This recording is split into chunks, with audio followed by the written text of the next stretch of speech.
Hey, it's David with Clear Sky Professionals, and we're lucky because today we have Aaron Moore from the Moore McFerrin Group at Prime Lending with us, and thanks for being here. Thanks for having me. Yeah.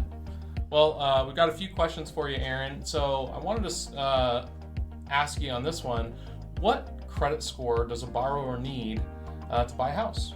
You got it. Well, the first piece of advice I would give is start where you are.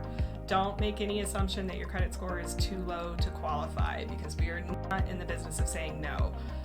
So start where you are. And then we have programs that will actually go all the way down to a 580 credit score. And it can vary by program. They're not all the same. A general rule of thumb is across the board, most programs will allow for a credit score of 640. And then we also have what's called risk-based pricing. So your interest rate that you receive is tied to your credit score. So the higher your score, the better your rate's going to be. So again, having that conversation with your lender to just really in-depth review the credit report to know whether it's better to start with where your credit score is now versus maybe doing some work on the credit for the long run. So that's what it looks like. Oh, that's awesome.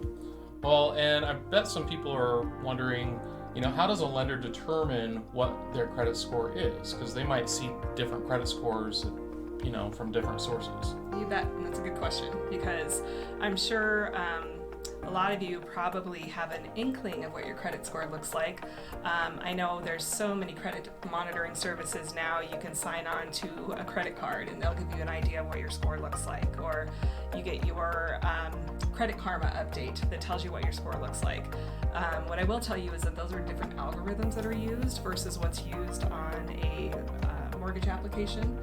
When we pull a credit report, we pull what's called a tri-merge residential credit report, and it's a very thorough picture from all three bureaus of what your credit looks like, and we will use the middle score of the three for qualifying purposes. So what I will tell you is when it sounds different than what we're telling you, that's totally normal, and it's just a different approved algorithm for mortgages. Okay, awesome. Well, thank you so much. My pleasure. Yeah, all right.